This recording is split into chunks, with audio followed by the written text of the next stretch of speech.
Di abad ketiga ini ada dua orang ulama yang dianggap paling hebat. Di sebelah sana, di Iraq, ialah Syekh Abu Qasim Al-Junadi Al-Baghdadi, meninggal dunia 297 Hijrah. Di sebelah sini, sebelah timur, di Tus, Abu Yazid Bustami yang meninggal dunia tahun 262 Hijrah. Syekh Abu Qasim ni tuan-tuan, dia mengajarkan orang ramai zikir Allah, Allah, Allah, Allah. Jadi ada ulama yang jumpa dia, tuan, tidakkah Rasulullah bersabda afdalu zikri la ilaha illallah? Betul. Abu Qasim kata betul, tapi cuba awak ingatkan sabda Nabi yang lain yang menjelaskan zikir la ilaha illallah. Nabi bersabda afdalu ma qultuhu wan nabiyyuna min qabli la ilaha illallah. Kata Abu Qasim, menurut Rasulullah, kalau zikir di lidah itu betul lah, dengan sebutan la ilaha illallah itu paling afdal. Kalau zikir dalam hati itu, yang paling afdal ialah Allah, Allah. Lagipun kadang-kadang pada ketika tertentu, keadaan tertentu, zikir Allah, Allah itu lebih penting lagi daripada la ilaha illallah. Terutamanya bila seorang itu nak mati. Kata Abu Qasim Al-Junadi Al-Baghdadi, seorang yang nak meninggal jangan diajar la ilaha illallah, ajar terus ya Allah, Allah, Allah, Allah. Orang bertanya kenapa pula? Ditakuti, dibimbangi ketika orang yang nak meninggal ni baru menyebut la ilaha, dia terus mati. Tiada Tuhan, terus mati. Tetapi kata Abu Qasim, kalau kita ajar dia Allah, Allah, dah tentulah Allah. Barulah ulama yang mempertikaikan itu pula. Oh, okey, okey. Kan kita guna ini tuan-tuan. Kalau kita jumpa ya, saudara mara, ayah mak kita nak meninggal, apa yang patut kita ajarkan? Allah, Allah, Allah. Jangan kita ajarkan la ilaha illallah. Bukan tak boleh, tak sesuai. Ini bukan pandangan saya tuan-tuan. Pandangan Syekh Abu Qasim Al-Junadi Al-Baghdadi, ulama yang paling alim. Ada satu cerita tuan-tuan. Satu cerita berkaitan dengan Syekh Abu Qasim Al-Junadi Al-Baghdadi ini tentang kealimannya. Biasa ya, dia seorang ulama tasawuf, seorang ahli hadis juga, seorang ulama fiqh. Semua beda. Jadi sasaran fitnah, sekumpulan ulama ya berjumpa pada Qadi Baghdad, mengadu, Tuan Qadi, engkau tak nampak ke Abu Qasim ini dah sesat, begini, begini, begini, begini. Kenapa engkau tak hukum dia? Datang lagi sekali, datang lagi. Sudah berkali-kali aduan. Maka Qadi Baghdad ketika itu beri jawapan, tak apalah, aku akan panggil dia, aku akan jatuhkan hukuman. Perbicaraan, masa bicaraan aku akan tentukan. Nanti aku bagi tahu kamu semua. Jadi Qadi Baghdad pada masa itu tuan-tuan tetapkan satu hari untuk membicarakan kesalahan Abu Qasim menurut tuduhan ulama tadi. Masa pembicaraan itu, semua ulama dipanggil, yang jauh, yang dekat dari kota Baghdad, semuanya dipanggil, beratus-ratus orang ulama. Qadi ini, hakim ini tuan-tuan bijak.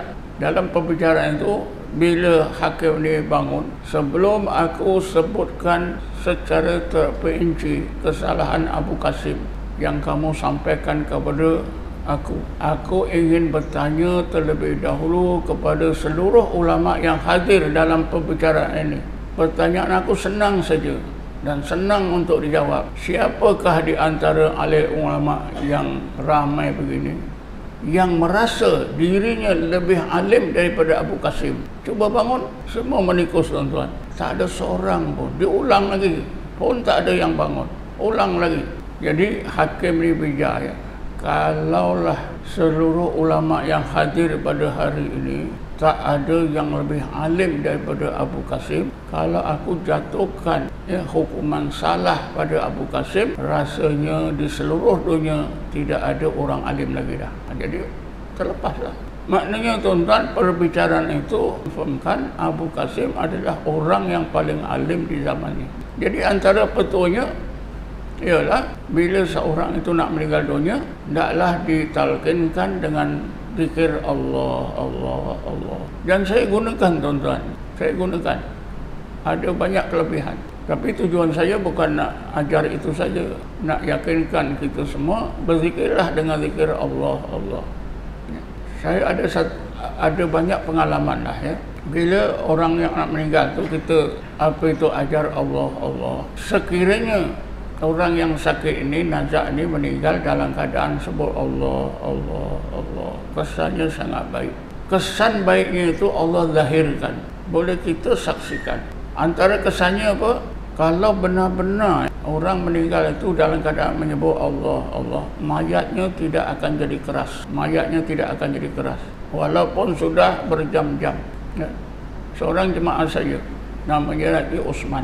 Pada bulan puasa, dia sakit.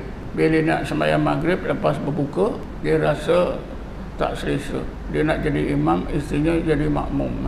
Nak takbir itu, tiba-tiba Haji Osman dia kata, rasa tak sedap lah, buatkan aku Milo panas. Jadi isterinya buatkan Milo panas, minum. Haji Osman ni duduk tangguhkan solat maghrib. Tapi isterinya macam faham suaminya ni nak meninggal. Jadi isterinya ni pun suruh, abang zikir abang sebut Allah. Isterinya pun pimpin Allah. Haji Osman ni meninggal tuan-tuan dalam keadaan duduk dan dalam keadaan dia Allah sampai dia tak boleh sebut meninggal waktu maghrib ya. Dimandikan besok biasa ya. Jam 10 atau 11. Yang mandikan tu jemaah saya. Saya tanya macam mana keadaan, semua lembut tangan-tangan. Padahal sudah beberapa jam, lebih 12 jam. Pakar-pakar perubatan ya, seseorang yang meninggal dunia 5-6 jam kemudian akan jadi keras. Kalau tangan lurus tak boleh bengkok. Kalau bengkok tak boleh lurus ya. Ini meninggal dunia maghrib, mandikan besok pukul 10 ya. Adalah 12 jam. Semua lembut. Dan kejadian seperti ini bukan dia seorang, tapi ramai lagi ya. Ramai lagi. Ada tak dalilnya? Ada dalil dalam Quran. Ayat 23 surah Az-Zumar. Bismillahirrahmanirrahim. Summa talinu juluduhum wa qulubuhum ila zikrillah. Kemudian seluruh anggota dan hati jadi lembut ketika mengingati Allah. Ini dalil. Kalau seluruh anggota jadi lembut, hati jadi lembut, baik tak? Baik. Kalau seluruh tubuh, seluruh hati jadi keras, ini tak baik. Disebut dalam ayat 16 surah apa tadi, hadisnya. Summa qasat qulubuhum. Kemudian keras hati mereka. Jadi, nak lembutkan hati dengan sebut Allah.